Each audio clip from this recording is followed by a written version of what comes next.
안녕하십니까 시청자 여러분, 반갑습니다.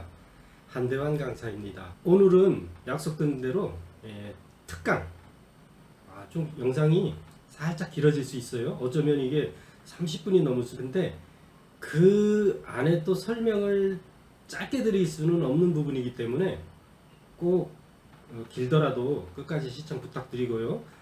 나는 뭐 전문가도 아닌데 이런 거 필요 없다, 나는 그냥 뭐 편집만 하면 잘라내고 뭐 음악만 넣으면 된다, 이렇게 생각하시는 분들이 있을 수 있어요. 하지만 여러분들 평생 그렇게만 작업할 건 아니잖아요. 조금이라도 요만큼이라도 업데이트가 될 확률이 더 높죠. 여러분들 계속 제자리 걸음하고 있을 건 아니잖아요. 처음에는 제가 오늘 설명드리는 내용들이 이해가 잘 안 갈 수도 있어요. 그렇다고 해서 여기서 포기해버리면은 여러분들 실력은 절대로 어느 선을 넘어설 수가 없습니다. 오늘 제가 설명드리는 부분을 꼭 경청을 하셔가지고 실력을 향상시키는데 좀 도움이 됐으면 좋겠어요. 한 6, 7가지 될 거예요. 근데 굉장히 필수적인 거예요. 이거는 지금 현재 전문 영역에 있건 아마추어 영역에 있건 혹시라도 이런 부분을 모르시고 있다면은, 물론 당연히 전문가들이 이걸 모르고 있을 리는 없죠. 그래도 어쨌든 자신이 몇 년 동안 영상 편집을 배워서 채널을 운영한다거나 이런 데 사용할 때 이 영역을 공부하지 않고 있다면은 항상 문제에 부딪힐 수 있습니다. 한 예로 하나 들어볼게요. 예를 들어서 영상 속의 자막이 뭐 통통통통 튄다거나 이렇게 회전을 하면서 이동해서 갑자기 커졌다 작아졌다 한다거나, 자막뿐이 아니라 어떤 뭐 이미지가 됐든 영상이 됐든 이런 기능들은 어떤 특정 기능을 알아야지 이거를 구사할 수가 있어요. 물론 자동화돼 있어 가지고 이거를 쉽게 할 수는 있는 부분들이 많이 있습니다. 하지만 그래도 이게 어떻게 만들어지는 정도는 알아야 내가 또 혹시 다른 프로그램을 사용하게 됐을 때 그때 이제 요거를 이거를 이렇게 만들어내는구나 하는 걸 알고 있는 사람하고, 그냥 자동화된 것만 보고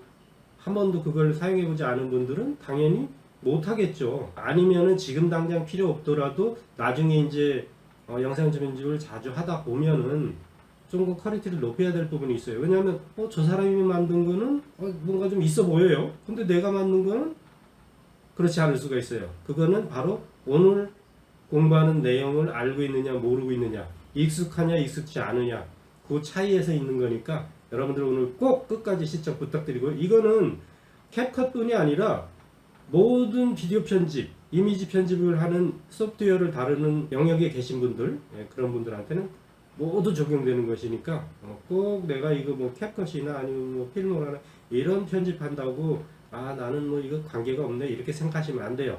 자, 꼭 끝까지 시청 부탁드립니다. 구독, 좋아요 부탁드리고요. 자, 그럼 바로 진행하겠습니다. 자, 여러분들께 쉽게 설명을 드리기 위해서 이렇게 포토샵이라는 프로그램을 열어가지고 제가 이미지를 좀 준비했습니다. 비디오 편집 프로그램 내에서는 이런 어떤 느낌의 그림을 만들어서 설명드리기가 좀 어려운 부분이 있어서 제가 포토샵을 켰다는 거에 대해서 좀 이해 부탁드리겠습니다. 자, 맨 먼저 오늘 설명드릴 건 어느 부분이냐면 디지털 이미지를 구성하고 있는 그 작은 요소, 요거부터 좀 설명드리기도 하겠습니다. 디지털 이미지의 최소 구성 단위를 픽셀이라고 한다. 지금 보시다시피 여기 이 잠자리를 이제 제가 촬영한 거예요. 전 개인적으로 좀 잠자리라는 곤충을 좋아합니다. 요 얼굴, 이게 얼굴이 아니죠. 눈이죠, 눈. 눈 부위를 이렇게 확대했더니 이렇게 보입니다. 뭔가 막 네모칸으로 쫙 나눠져 있는 형태, 이거 보이시죠? 어떻게 보이세요? 네모칸으로 보이시죠? 가로 세로가 같은 정사각형의 아주 작은 요소예요. 그래서 이거를 우리는 픽셀이라고 부릅니다. 디지털 이미지에서는 무조건 픽셀로 이루어져 있어요. 이 픽셀 수, 가로로 픽셀 수가 있고 세로로 픽셀 수가 있겠죠. 요 픽셀, 가로 픽셀 곱하기 세로 픽셀, 요게 바로 우리는 해상도라고 부릅니다. 약속이에요, 약속. 해상도. 뭐 여기 보면 이제 레졸루션이라고 돼 있죠. 사진에서 직접 한번 보여드릴게요. 요거는 제가 블렌더라는 3D 제작 프로그램에서 모델링하고 렌더링까지 제작한 이미지예요. 뭐 그럴듯하죠, 그죠? 요게 실제로 3D에 존재하는 파일입니다. 제가 브랜드를 강의하면서 만든 결과물이에요. 우리 눈에는 지금 매끈하게, 표면이 매끈하게 잘 보이죠.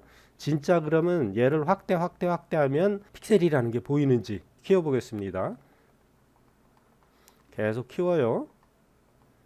계속 키웁니다.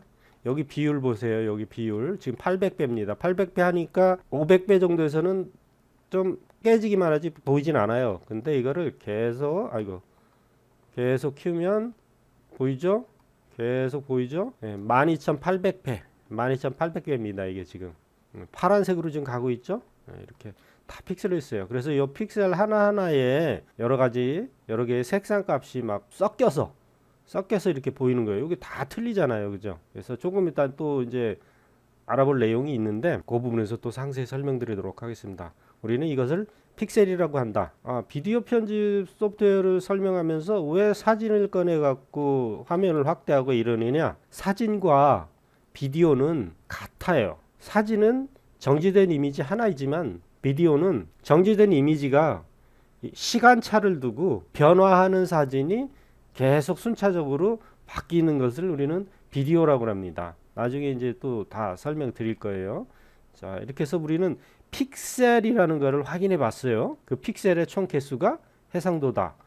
설명드렸죠. 그러면 이 픽셀이 제가 지금 방금 전에 꺼낸 요 사진은 해상도가 어떻게 되는지 한번 보여드릴게요. 자, 이거 보세요. 폭이 3840 픽셀에 높이가 2160이라는 픽셀을 가지고 있는 이미지예요. 예, 비디오에서 지정된 사이즈가 있습니다. 요거는 4K라고 합니다. UHD라고 하고 4K라고 그래요. 여러분들 4K 영상은 이런 해상도를 가지고 있습니다. 정확히는 뭐 4096인데 보통은 요렇게 3840으로 해서 이걸 4K라고 해요. 이게 조금 더 제가 구체적으로 이제 설명을 드릴 수 있는 그림으로 바꿨습니다. 좀 지루하시더라도 참고 이해하려고 한번 노력해 보세요. 이런 개념들을 알고 작업을 해야지 여러분들은 발전할 수 있는 겁니다. 요 수치 위에 수치 요거 잘 보세요. 위에 수치, 옆에 수치, 해상도 비교. 요거 보면 우리가 초고속 인터넷이 발달됐던 시점이 있죠. 그때 그 인터넷으로 영상을 스트리밍할 때 사이즈가 320에 240 사이즈로도 출력을 한 적도 있어요. 이 비교를 해보세요. 현재 지금 우리가 쓰고 있는 영상의 해상도예요. 이게 요게 가장 흔히 쓰고 있는, 유튜브에 가장 많이 올라가 있고 가장 흔히 쓰고 있는 요 사이즈가 바로 요 사이즈예요. 요 사이즈. 요거. 근데 과거에는 요런 사이즈부터 서서히 발전해 왔다. 그러니까 우리가 제일 흔히 쓰는 거는 여기 보시면은 1920에 1080 픽셀을 가지고 있는, 픽셀 수를 가지고 있는 해상도. 그것을 우리는 풀 HD라고 해요. 그보다 작은 해상도를 HD, 그보다 작은 걸 SD. 이것들은 이건 제목도 모르고 그냥 SD라고 다 통합해서 불러야 될 것 같아요. 이렇게 발전을 해서 요즘은 방송에서도 UHD를 송출을 하죠. 자, 이쪽으로 넘어와서 여기서 한번 해볼게요. 아까 영상에서 보셨던 확대 이미지. 자, 여기 보시면은 여기 빨간 라인 보이시죠? 빨간 박스. 요 박스 사이즈 이거를 UHD 4K라고 합니다. K가 1000이라는 숫자를 의미합니다. 그래서 4000 이상의 것들을 4K로 이렇게 사이즈. 우리가 영상을 제작하거나 편집할 때는 내가 지금 어느 정도의 해상도를 가지고 작업을 하는지 알고 또 그것을 마지막 최종적으로 인코딩하거나 렌더링 할 때 어떤 크기로 내보낼지 이거를 결정하기 위해서는 이런 사이즈 개념을 알고 있어야지 그렇게 만들 수 있을 거 아니에요. 그죠?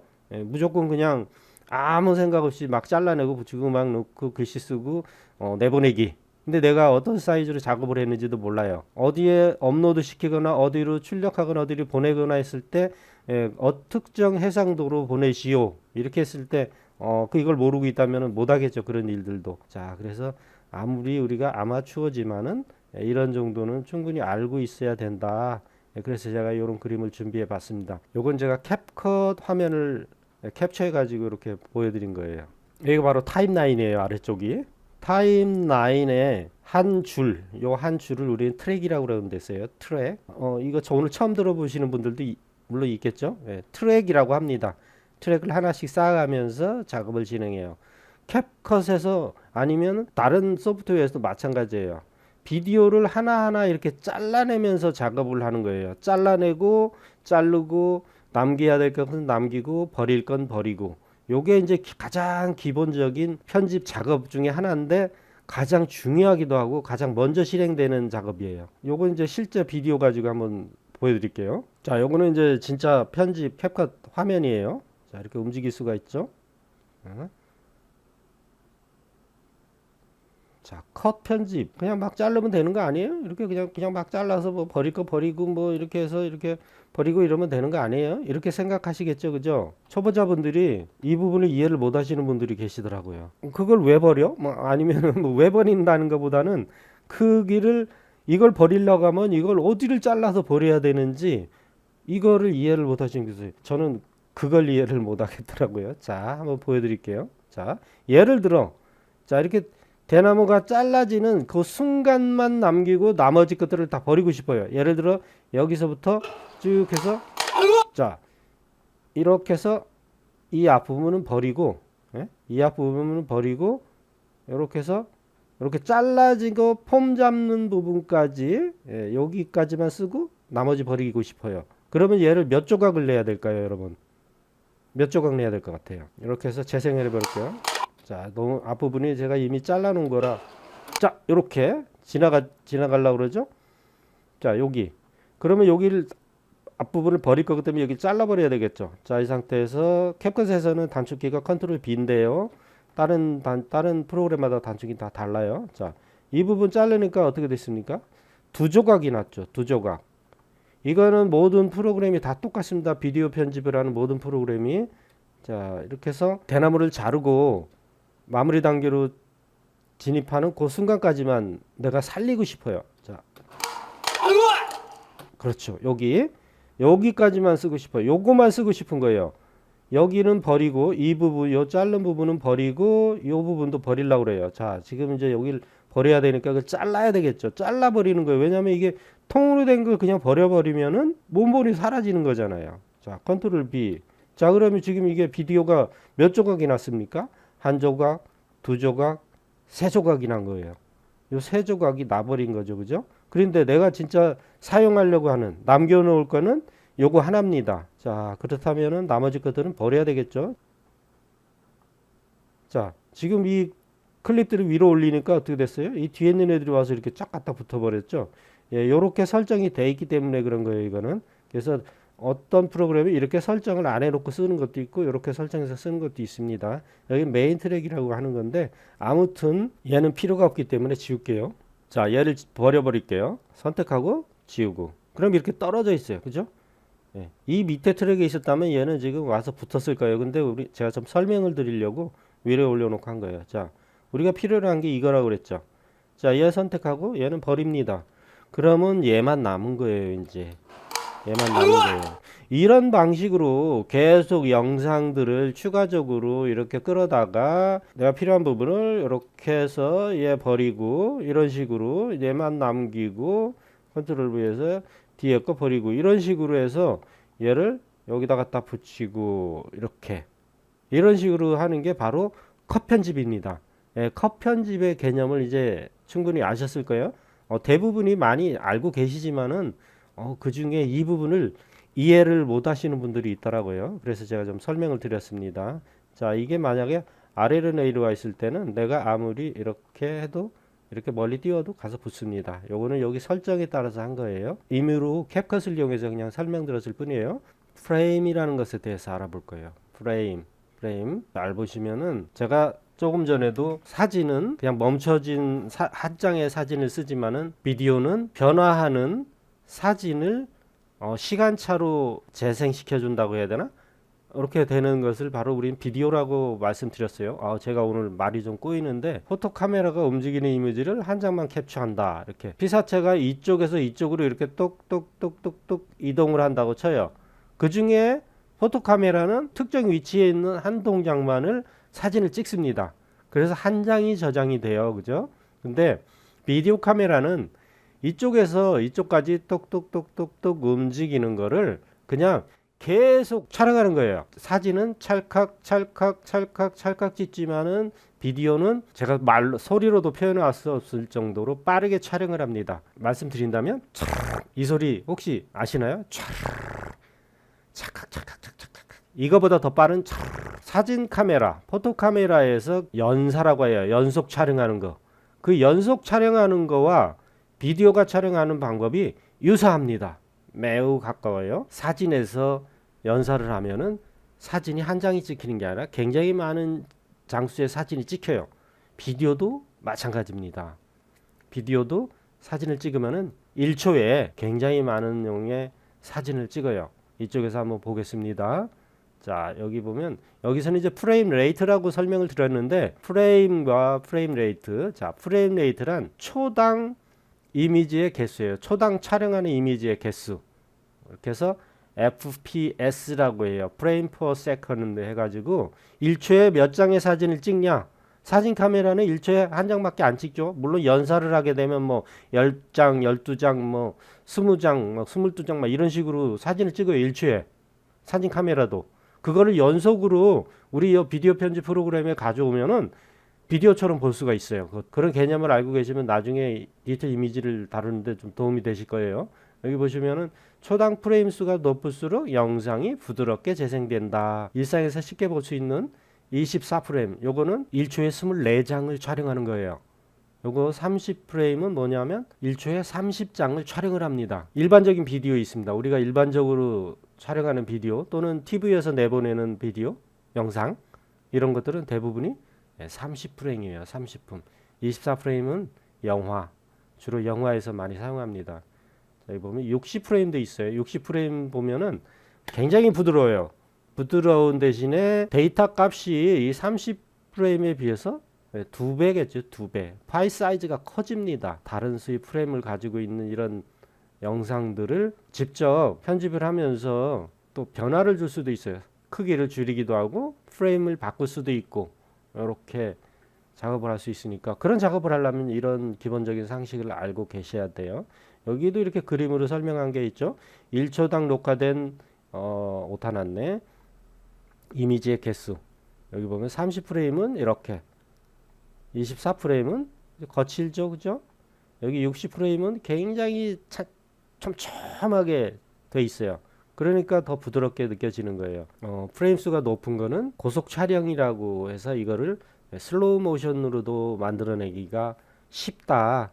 이런 개념 알고 계셨으면 좋겠습니다. 제가 하는 설명이 좀 어렵더라도 제가 열심히 한다고는 하긴 했는데 이해가 됐길 바라면서 또 다음 거 한번 해보도록 하겠습니다. 다음은 이 프레임에 이어서 우리는 키 프레임이라는 거를 좀 알아야 돼요. 키 프레임, 키, 열쇠. 요 수많은 프레임 중에 특정 프레임에다가 어떤 포인트를 주고 거기에다가 특정 동작, 그러니까 뭐 위치를 이동시킨다거나 크기를 변화를 준다거나 회전을 한다거나 투명도를 조절한다거나 이런 값을 지정하면 거기가 바로 키프레임이 되는 거예요. 그래서 그 키프레임을 이용해서 애니메이션이 이루어집니다. 요거를 직접 캡컷 화면에서 한번 좀 설명을 드릴게요. 자, 여러분들 제가 이거를 이렇게 이 부분을 확대를 이렇게 해 놓으니까 뭐 같아요? 이거 트랙이 어디 필름 같죠? 필름. 네, 맞습니다. 제가 아까 말씀드린 시간차를 두고 멈춰진 사진이 여러 장이 계속 연속돼서 나온다고 했어요. 그래서 여기 보시면 이쪽이 시작이에요. 그래서 이 부분을 타임라인이라고 하는 겁니다. 타임에서 점점 시간이 흘러가면서 변화되는 컷이 계속 나오는 거죠. 자, 보세요. 제가 한 칸씩, 한 프레임, 사진 한 장씩 넘겨볼 거예요. 하나. 자, 이건 지금 제가 확대를 해서 여러분들은 지금까지 편집하면서 이런 장면을 한 번도 보신 적이 없을 거예요. 왜? 이렇게 확대까지 안 해보셨을 테니까. 자, 둘, 셋, 넷, 다섯. 지금 프레임을 다섯 프레임을 진행한 거예요. 근데 이거를 1초에 30장. 그러면 이게 1초면은 어디까지 가나 한번 볼게요. 자, 지금 5개 했잖아요. 여기 숫자 여기 보시죠? 예. 4프레임, 여기 5프레임, 6프레임. 자, 보낼게요.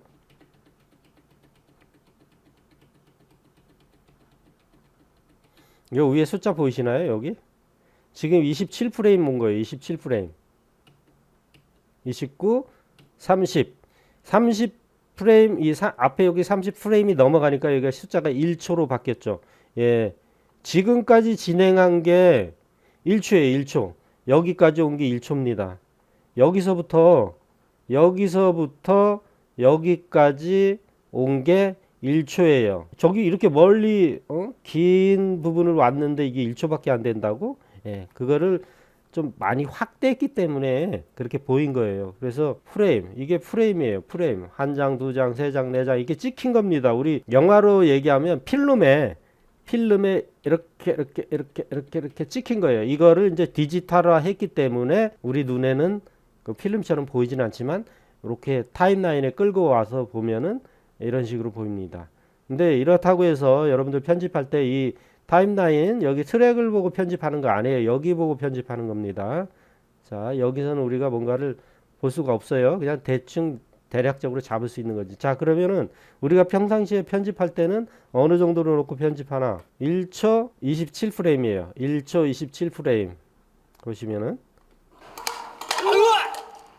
1초 27프레임. 자, 이거를 계속 이렇게 보면 여러분들은 아마 이런 상태에서 편집을 하는 분들이 많을 거예요. 이렇게 편집하시는 분들이 많을 거예요. 근데 때에 따라서는 얘를 이렇게 정밀하게 편집을 하기 위해서 프레임에 대해서 알아봤으니까 이번에는 그 프레임에 어떤 특정 동작을 데이터를 적용하는 키프레임에 대해서 알아보도록 하겠습니다. 이 키프레임은 비디오 편집에서 애니메이션을 담당을 해요. 예를 들어 자막을 넣었다. 물론 이 비디오 자체에도 애니메이션을 넣을 수 있지만은 영상 위에 자막을 크기를 키운다던가 위치를 이동한다거나 회전을 한다거나 투명도를 준다거나 해서 얘를 애니메이션을 줄 수가 있어요. 물론 자동화되어 있는 것들을 그대로 갖다 써도 되지만 이게 어떻게 만들어지고 이루어지는구나 하는 걸 이해를 하고 있다면은 내가 다른 편집 프로그램을 쓸 때 이렇게 자동화가 돼 있는 애니메이션은 내가 원하는 대로 움직여 주지 않아요. 내가 원하는 대로 움직여 주려면은 내가 직접 손으로 키프레임을 적용해서 애니메이션을 진행을 해야 할 수가 있습니다. 자, 그러면 한번 직접 해볼게요. 여기 스티커 하나 갖다 넣어 볼게요. 엄지척 하나 해볼게요. 엄지척. 자, 이미 얘는 애니메이션이 돼 있는 애예요. 보시면은 이렇게 쫙 나이스 이렇게 애니메이션이 돼 있는 애예요. 그죠? 얘는 여기서 우리가 뭐 수정을 한다거나 하는 그런 게 아니에요. 이 기본적인 애니메이션 돼 있는 상태에서 내가 여기다 추가적으로 위치를 움직여주는 애니메이션을 할 수 있다는 거죠. 자, 그러면 처음부터 이 클립의 프레임은 여기서부터 시작해서 여기서 끝나죠. 얘를 여기서 뻥 하고 나온 다음에 이 아래쪽으로 한번 사라지게 이렇게 한번 만들어 볼게요. 키프레임을 만들 수 있는 아이콘은 바로 요거예요. 다이아몬드. 물론 어떤 때는 이제 시계 모양 뭐 이런 걸 표현하기도 돼 있는데 요거 대부분이 이렇게 다이아몬드 모양 이렇게 이런 걸로 표현합니다. 그래서 얘를 딱 누르는 순간 여기에 키를 하나 만들어 주는 거예요. 요 프레임 자체에 이 수많은 프레임 중에 여기 위치에 프레임을 하나 만드는 겁니다. 자, 한번 넣어 볼게요. 여기 보면 위치 크기, 확대 뭐 이런 게 있는데 키프레임을 하나 추가를 딱 해볼게요. 그러면은 요 위에 거를 키프레임을 추가하면 확대나 뭐 위치, 회전 이런 거까지 다 돼요. 다. 근데 내가 별도로 확대에 대해서만 애니메이션을 누겠다 그러면 요렇게 하면 여기 요 확대에 대한 애니메이션만 넣을 수 있어요. 저는 위치도 바꾸고 할 거기 때문에 그냥 여기 메인을 눌러서 전체를 다 사용하도록 하겠습니다. 그러니까 이 키프레임 하나에 위치 크기 이런 거를 다 집어넣는다는 거예요. 여기서는 그냥 정상적으로 나와요. 이렇게 나오지만 이 상태 여기쯤에다가 프레임을 하나 좀 넣어 볼게요. 딱 넣고 여기서 여기까지는 이 상태 그대로 유지를 해요. 근데 다음에 요쯤에다가 그냥 대충 요쯤에다가 또 키프레임 하나 넣겠습니다. 그리고 이때는 내가 위치를 이렇게 옮길 거예요. 옮기면서 사이즈까지 줄여줄 겁니다. 이렇게 사이즈를 줄여요. 그러면 여기까지 어떻게 되는지 한번 볼게요. 자, 여기서 뿅 하고 나왔다가 쭉 줄어들어요. 그 다음에 지금 여기까지 우리가 프레임에 데이터를 입력시켰죠. 자, 이렇게 해서 이번에는 이쪽으로 슉 사라지게 할게요. 빠르게. 요거는 끝에까지 갈게요. 끝에까지. 끝에까지 가면 얘가 안 보이기 때문에 여기까지만 해볼게요. 자, 이렇게 해서 키프레임 딱 주고 얘를 바깥쪽으로 휙 사라졌어요. 자, 그럼 어떻게 될까요? 자, 뿅, 뚝뚝뚝뚝, 쭉. 예, 이게 요 길이가 길면은 속도가 느려지겠죠. 왜? 프레임이 여기 시간이잖아요. 이게 시간. 시간이 여기는 짧고 여기는 길죠. 그래서 여기는 짧게 빠르게 움직이고 여기는 천천히 움직이는 거예요. 만약에 요 키프레임을 내가 이렇게 되면 순식간에 사라집니다. 자, 보세요. 순식간에 사라지죠. 얘가 이렇게 오면 느리게 움직이죠. 글씨 가지고 한다면은 키프레임이라는 글자를 두고 자, 이렇게 써볼게요. 얘를 정면에서 엄청난 크기였다가 가운데로 요 사이즈로 현재 지금 보이고 있는 사이즈로 줄었다가 다시 이보다 더 작은 사이즈로 줄어들게, 예, 그것도 회전하면서 줄어들게 이렇게 한번 해보도록 하겠습니다. 자, 그러면은 여기다 프레임 하나 생성할게요. 지금 요 다이아몬드 모양이 있는 것들은 다 키프레임을 넣을 수 있다. 키프레임을 삽입할 수 있는 아이콘이라고 그랬어요. 그렇다면 이 글씨에 대한 것들을 애니메이션 두는 거는 여기 보시면은 글씨 크기, 색상도 줄 수 있네요. 여기 이제 위치, 확대 크기, 예, 이렇게 요거 가지고 투명도까지도 쓸 수가 있어요. 여기 투명도까지 한번 하나씩 해보겠습니다. 자, 저는 이 모든 걸 다 한번 넣어보도록 할게요. 여기도 넣고 혼합, 여기 투명도도 넣을 거기 때문에 투명도도 넣고, 예, 여기까지만 요것만 한번 사용을 할게요. 그럼 여기 키프레임이 생겼어요. 자, 요 정도에다 놓고 프레임을 하나 더 생성할게요. 다 할게요. 다. 요거도 하고 투명도까지도 다 할게요. 그냥. 자, 지금 현재까지는 아무 변화가 없어요. 왜? 키프레임만 넣고 우리가 뭔가 다른 작업을 하지 않았기 때문에. 자, 이 앞쪽에 여기다가 이걸 키울게요. 이제 얘를 확대를 합니다. 이렇게 큰 상태예요. 수치로 한번 더 키울 수 있나? 네. 1000%로 하니까, 예, 여기가 숫자가 안 나오지만 커졌어요. 자, 이 상태에서 어떻게 되나 볼까요? 이렇게. 그죠? 이렇게. 여기 원래 사이즈, 여기는 큰 사이즈, 원래 사이즈. 이 상태에서 이제 여기쯤에다가 사라져 보도록 할게요. 요쯤에다가 하나 주면서 이때 어떤 걸 줄 거냐면 이 사이즈도 줄이지만 회전까지 할 수 있게. 자, 얘도 주고 투명도도 줄 거기 때문에 얘도 주고. 자, 이번에는 축소를 시킬 거예요. 요렇게 축소하면서 회전도 해요. 이 회전. 여기 수치를 입력시켜서 위치를 조정해도 되고 회전도 수치를 입력시켜서 해도 되는데 요거 요 아이콘 있어요. 얘를 이렇게 돌려서 회전해도 됩니다. 자, 이렇게 회전하고 요거를 이 회전을 더 한번 해볼게요. 360으로 자, 엔터 치고 그리고 그냥 한번 재생을 해볼게요. 자, 이렇게 해서 돌아가면서 점점 줄어들죠. 그 다음에 여기는 투명도까지 줘볼게요. 여기. 그럼 얘를 이렇게 투명하게. 그럼 사라졌죠. 투명해졌죠. 네, 이렇게 사용할 수 있는 게 바로 키프레임이라는 거예요. 그래서 특정 프레임에다가 키를 집어넣고 거기에다가 어떤 동작을 또 집어넣는 거죠. 그래서 그게 애니메이션화 되는 거. 이거를 우리는 키프레임 애니메이션이라고 합니다. 키프레임 애니메이션은 다양한 분야에 쓰고 있어요. 뭐 마스크에도 쓰고 뭐 굉장히 많습니다. 좀 이따 이제 마스크에 대한 설명도 할 테니까 이번에는 레이어에 대해서 알아보겠습니다.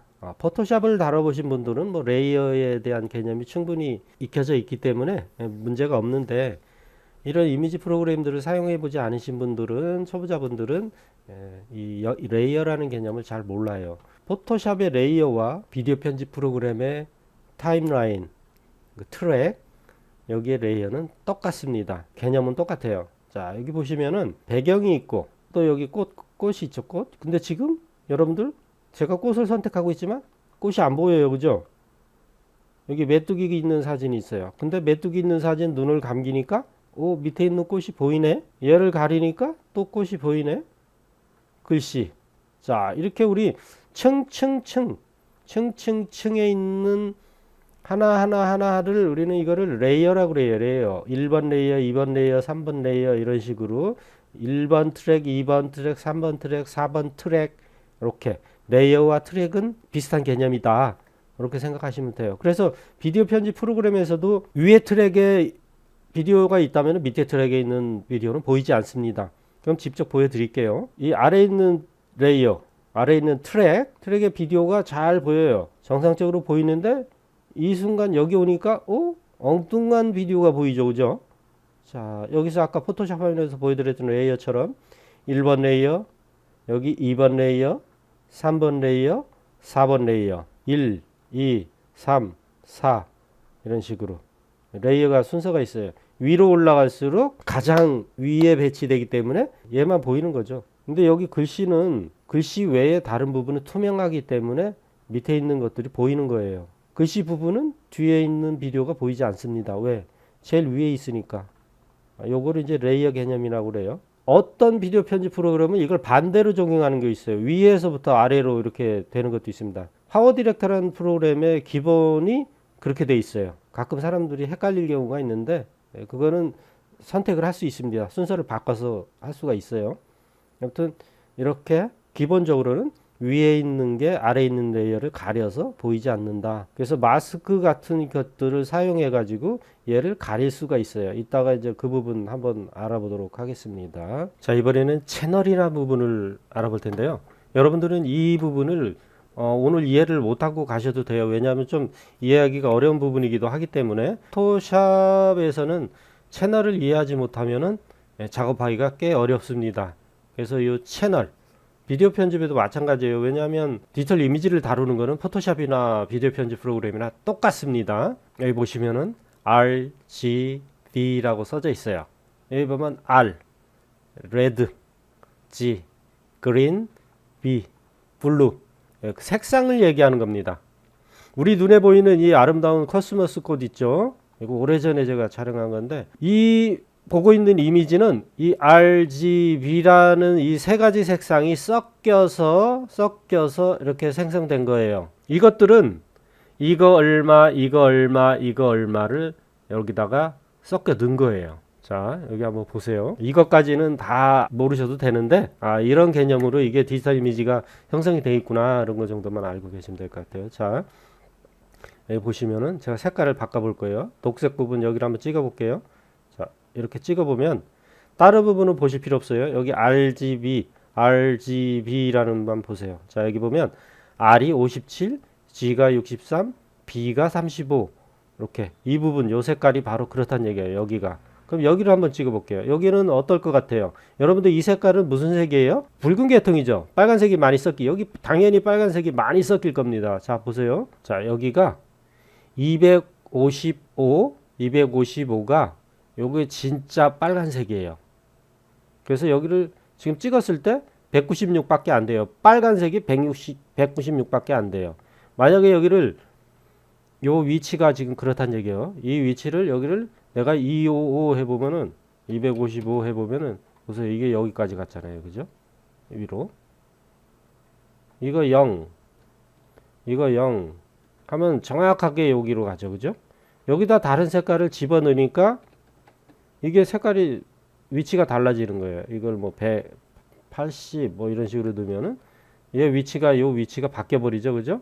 그래서 지금 스포이드로 이렇게 찍으면은 이렇게 RGB 색상이 포함돼서 이런 이미지를 생성한다. 이렇게 뭐 비디오 편집하는데 이게 왜 중요하냐 이렇게 또 생각하실 수 있어요. 근데 지금 당장 여러분들한테 필요하지 않을 수도 있지만은 이 밝기를 조정한다거나 색상을 섞는다거나 브랜딩이라고 그랬는데 섞는다거나 이런 것들을 작업할 때 이런 RGB 개념을 알고 있어야 특정 부분의 값을 빼고 더하고 하면서 이렇게 작업을 할 수 있는 거예요. 그래서 RGB라는 걸로 이루어져 있고, 아, 우리가 모니터상으로 보는 모든 거는 RGB 색상으로 이루어져 있구나. 이 정도만 알고 계십시오. 요거는 나중에 이제 공부하시다 보면은 이해가 가실 때가 있을 거예요. 자, 요거는 좀 짧게 가겠습니다. 그다음에 이제 마스크라는 걸 좀 알아보겠습니다. 아우, 시간이 엄청나게 길어졌는데, 마스크. 예, 여러분들 마스크. 예, 코로나가 이제 좀 어느 정도 안정이 되고 있긴 한데 아직도 면역력이 없으신 분들한테 위험하죠. 자, 마스크. 예, 그 마스크 맞습니다. 예, 마스크는 뭐예요? 가리는 거죠. 예, 가려서 특정 부분을 안 보이게 합니다. 근데 여기서 이해하고 넘어갈 게 있어요. 검은색 마스크를 쓰면은 가려져요. 안 보여요. 근데 흰 마스크를 쓰면은 아무런 변화가 없습니다. 그냥 마스크를 안 쓰는 거하고 똑같아요. 그래도 어쨌든 흰 마스크와 검은 마스크가 있다는 거, 그리고 그렇게 색상, 이 어떤 색상 값을 이용해서 쓰는 마스크도 있지만 어떤 모양, 형태를 가지고 만들어내는 마스크도 있다. 물론 이제 이런 마스크 기능을 비디오 편집 프로그램에서 모두 다 갖추고 있는 건 아니에요. 그냥 형태만 걔네들이 제공해주고 있는 뭐 별표, 하트, 삼각형, 동그라미 이런 모양만 가지고 마스크를 사용하는 그런 것도 있고, 조금 더 이제 고가의 프로그램에서는 이제 이미지, 색상 이런 거 가지고 마스크를 씌울 수 있는 그런 기능들이 있습니다.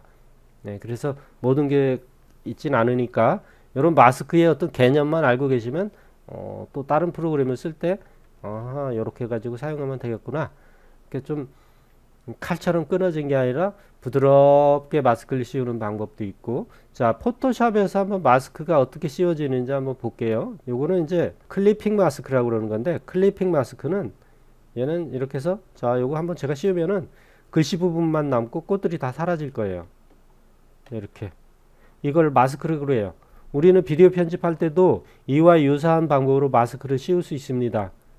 그래서 마스크가 이런 개념이다라는 것만 알고 비디오 편집에서는 또 어떻게 적용하는지 또 이따 캡컷 가서 한번 보여드릴게요. 자, 그리고 제가 이거 가지고도 한번 해보겠습니다. 자, 똑같아요. 아까 글씨를 썼던 거하고 이렇게 여기만 마스크가 적용됐죠, 그죠? 근데 여기는 마스크가 적용이 안 됐기 때문에 이 부분은 사라진 거예요. 자, 여기만 마스크가 씌워진 겁니다. 이렇게 씌워지는 경우도 있고, 여기다가 마스크를 씌울 때 또 다른 마스크예요. 지금은 하얀 마스크를 씌운 거예요. 하얀 마스크. 여기 마스크. 지금 포토샵에서 마스크하고 비디오 편집의 마스크 어떤 개념은 같지만 사용하는 그런 방법은 다르기 때문에 그냥 한번 예를 들어 보이는 거예요. 아, 마스크를 저렇게도 씌울 수 있구나 하는 거를. 자, 하얀 마스크는 제가 어떻다고 그랬어요? 씌우나 마나 안 씌운 거하고 똑같다고 그랬죠. 근데 여기다가 검은색을 씌워 볼게요. 검은 마스크를 씌우는 겁니다. 여기 흰데다가 여기 말고 여기다가 흰 마스크에다 제가 검은 칠을 해 볼게요. 자, 근데 뭐가 아무것도 없죠, 그죠? 자, 여기 색깔을 좀 바꿔 볼게요. 자, 지금 처음에 자, 흰 마스크를 이렇게 칠해 놓고, 지금 이미지를 지우고 살리고 하는 게 아니라 마스크를 씌우는 거예요. 마스크. 자, 흰 마스크일 때는 아무것도 변화가 없습니다. 근데 여기 흰 마스크에다 내가 검은색을 한번 써볼게요. 자, 칠하니까 어떻게 돼요? 이 이미지가 검은 마스크를 쓰고 있으니까 그 부분이 투명해진다고 그랬어요.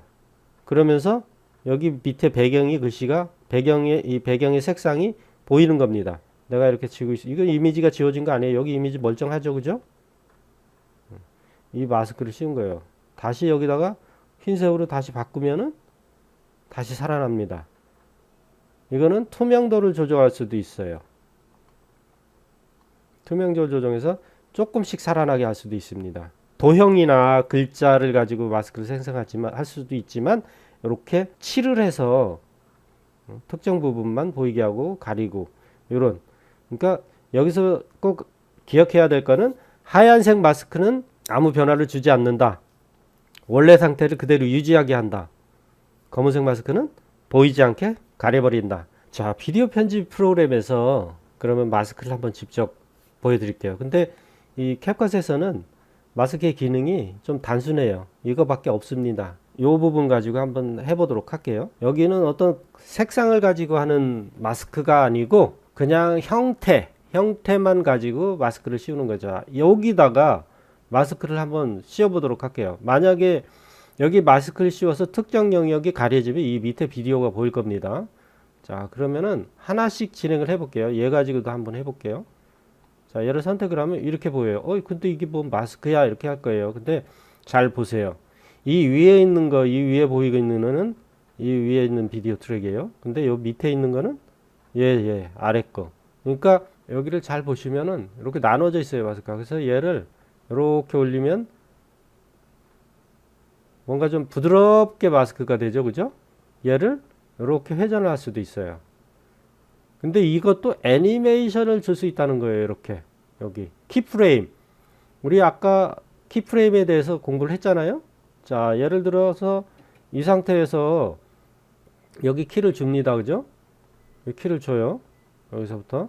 그리고 얘를 이쪽으로 이만큼 이동한 다음에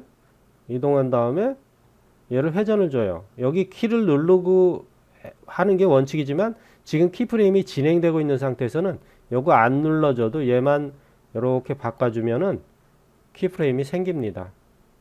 자, 이렇게 여기 생겼죠? 자, 그러면 이게 이렇게 바뀌는 거예요. 이게 바로 마스크. 정해 보겠습니다. 자, 이런 마스크를 쓸 수도 있고 얘를 좀 잘라 가지고 할게요. 여기까지만 쓰고 컨트롤 B 해서 얘를 잘라서 여기다만, 요 클립에는 적용이 안 되는 거예요. 잘랐기 때문에 얘한테만 적용이 됩니다. 자, 이렇게 누르면 지금 얘가 지금 적용이 됐는데 여기 없음을 누르면 마스크가 사라져요. 그래서 하트를 눌러 볼 거예요. 하트. 자, 하트가 이렇게 있죠? 좀 처음엔 좀 사이즈를 좀 줄일게요. 그 위치도 좀 바꿀게요. 자, 요 상태에 있다가 여기다 키프레임 한번 넣어 볼게요. 자, 키를 넣었어요.